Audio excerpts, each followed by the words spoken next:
નમસ્કાર દર્શક મિત્રો, હું શીતલ મહેતા ન્યૂઝ ઓફ કચ્છમાં આપનું સ્વાગત છે। જોઈએ આજના સમાચાર।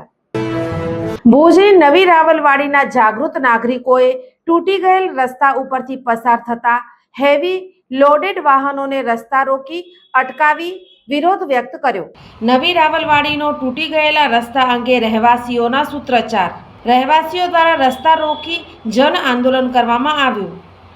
રહેવાસીઓનું કહેવું છે કે અહીં લોકોની વસ્તી છે, તેમ છતાં અહીંથી મસ્ત મોટા ભારે ટ્રેલરો પસાર થઈ રહ્યા છે।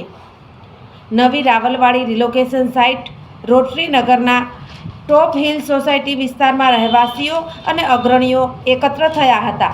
હનુમાનજી મંદિર પાસેનો મુખ્ય માર્ગ છેલ્લા ઘણા સમયથી ખૂબ જ ખરાબ હાલતમાં છે। આ વિસ્તાર ભુજ નગરપાલિકાના વોર્ડ નંબર 8માં આવે છે।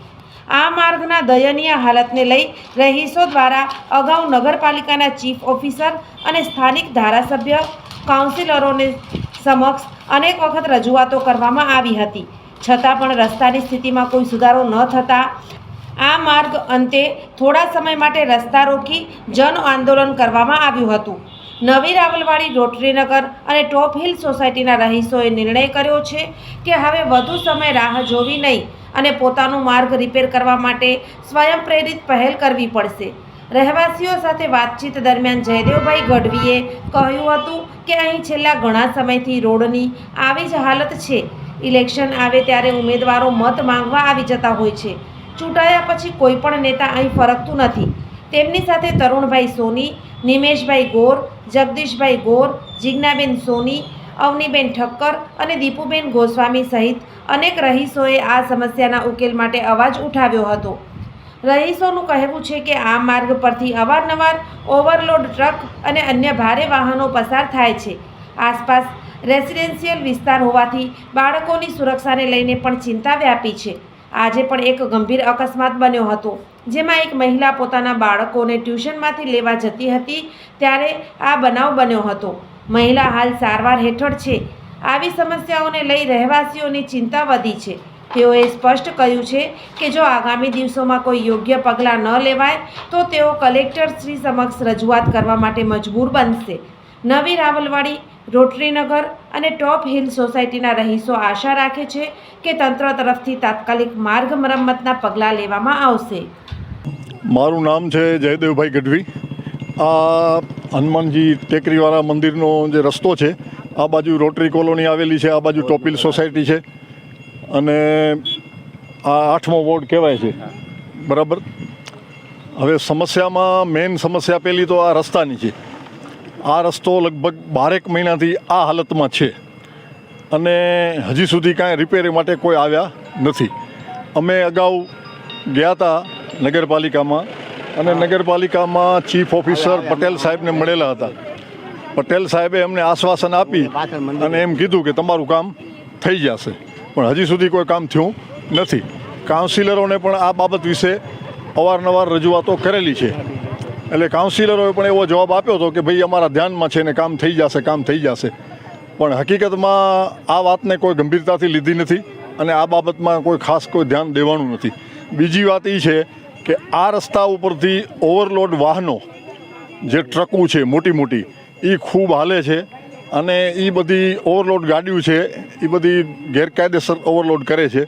આ રેસિડન્સ વિસ્તાર છે, ખરેખર રેસિડન્સ વિસ્તારની અંદર ઓવરલોડ વાહનો આવવા ન દેવા જોઈએ। બારોબાર જે બાયપાસ બનાવ્યો છે ત્યાંથી વાહનોને મૂકવા જોઈએ। એટલે આ છે। બીજું, અહીંયા અવારનવાર એક્સિડન્ટ ઘણી વખત નાના મોટા થયેલા છે। આજે પણ એક એક્સિડન્ટ થયો છે, પર્ટિક્યુલર એક્ઝેક્ટ મને જગ્યા ખ્યાલ નથી, અહીંયા બાજુમાં જ થયો છે અને ત્યાં પણ શું છે કે વાહનવાળા ખૂબ સ્પીડથી આવતા હોય છે અને જમ્પ ખાલી 4 રસ્તા ઉપર જ 1-2 જમ્પ છે, બાકી ઇન્ટિરિયર રસ્તામાં પણ જમ્પની જરૂર છે। તો આ બાબતે પણ ખાસ તંત્રનું અમે ધ્યાન દોરીએ છીએ। મારું નામ બારમેડા મોનિકા છે અને હું એક સરકારી શિક્ષક તરીકે ફરજ બજાવું છું અને હું ટોપ હિલ સોસાયટીમાં રહું છું અને સાથે રોટરીનગર અને સહયોગનગરના એરિયા છે। આ બાજુ તમે જોઈ શકો છો અહીંયા રોડ 12 મહિનાથી વધારે લગભગ ગટરનું કામ થયું એના પહેલાંનું બગડેલું છે, જે આજ સુધી રિપેર કરવામાં આવ્યું નથી. અને જ્યારે પણ કોઈ અહીંયાથી પસાર થાય છે દરેકને ડર હોય છે કે એક્સિડન્ટ ન થઈ જાય. આજ સવારની વાત કરું તો જ્યારે મા બાપ પોતાના છોકરાઓને ટ્યુશન કે સ્કૂલ મૂકવા જતા હોય છે, બધાને ઉતાવળ હોય છે, બધાને ટાઈમિંગ સાચવવાના હોય છે. એના જ કારણે આજે એક સવારના જોરદાર એક્સિડન્ટ થયું છે. અને એ લેડી જે છે હાલ હોસ્પિટલમાં છે અને એના નાના છોકરાઓ બિચારા ત્યારે રખડી રહ્યા છે. અને ખાસ એ વસ્તુ કે જ્યારે પણ કોઈ મંત્રી આવવાના હોય છે તો રાતોરાત રોડ તૈયાર થઈ જાય છે. જ્યારે આ રેસિડેન્શિયલ એરિયા છે તો એની કોઈ પણ કેર કરવામાં આવતી નથી અહીંયા લાઇટની વ્યવસ્થા. જ્યારે જુઓ ને ત્યારે ખાડા જ્યારે કરવામાં આવે છે ને ત્યારે કોઈ જ રાહ નથી જોવામાં આવતી, તરત કરી નાખવામાં આવે છે. રોડ બનાવવા માટે અમને વારંવાર રજૂઆત કરવી પડે છે.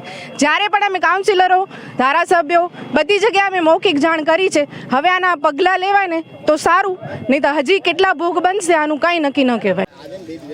મારું નામ અવનીબેન ભુવનભાઈ ઠક્કર છે. હું રોટરીનગરમાં રહું છું. અહીંયા જ્યારે મત માંગવા માટે લોકો બધા આવે છે ચૂંટણી માટે કે અમને મત આપો અને કહે છે અમે ચૂંટણી થશે એટલે તમને બધા કામ કરી દઈશું, પણ એકેય કામ કરી દેવામાં આવતું નથી. અમારે રોડ ઉપર રોડ ઉપર છે, બાળકો ત્યાં ઘરની બહાર ન રમે તો ક્યાં રમે? અહીંયાથી ઓવરલોડના વાહનો વટાય છે. અમારી પાસે વિડીયો છે, એ વિડીયો અમને તમને બતાડશું કે કેવી રીતે મોટા વાહનો વટાય છે. અહીંયા રોડ છે, રહેણાંક વિસ્તાર છે, મોટો ઓલો હાઈવે રોડ નથી. તો અહીંયાથી રોડ વાહનો ન વટાવવા જોઈએ. સરકાર બધું નિયમ પ્રમાણે કહે છે, બધું ચાલે છે પણ ચાલતી નથી. અમારે અહીંયા નથી કોઈ સફાઈ વાળા આવતા. સફાઈ વેરો લેવામાં આવે છે, સફાઈ કરવામાં નથી આવતી. પાણીના બિલ અમે રેગ્યુલર ભરીએ છીએ પણ પાણી સમયસર મળતો નથી. ક્યારેક ટાઈમ કે અંતરે પાણી આપે છે ત્યાં વહેતો હોય છે. એ સરકારની ભૂલ છે. એ લોકો ચાલુ કરે છે તો બંધ કરવાની જવાબદારી પણ એ લોકોની છે. પાણી તમે ભલે કલાકવાર આપો એકાંતરે તોય ચાલશે, પણ તમે પાણી રેગ્યુલર આપો. 5-5 દિવસે પાણી આપો. તમે શું કરીએ? તો ટાંકા જમી ટાંકા હોય એ લોકો ચલાવે. જે ટાંકીનો ઉપયોગ કરીને ચલાવતો એ કેવી રીતે ઘર ચલાવશે? પાણી વગર લેડીઝોની જિંદગી નકામી છે. પાણી વગર કામ શું કરશે એ લોકો? સોફ Kutch power by opal electronics, LG best shop, Vijaynagar road Bhuj, Rambagh road Adipur. Power by KC jewellers, latest fashion ડિઝાઇનના ઓર્નામેન્ટ્સનો વિશ્વાસપાત્ર શોરૂમ, હોસ્પિટલ રોડ ભુજ. દર્શક મિત્રો, આજે તારીખ 5 એપ્રિલ 2025. આ હતા આજના સમાચાર. આવતીકાલે ફરી મળીશું. ત્યાં સુધી મને રજા આપશો. નમસ્કાર.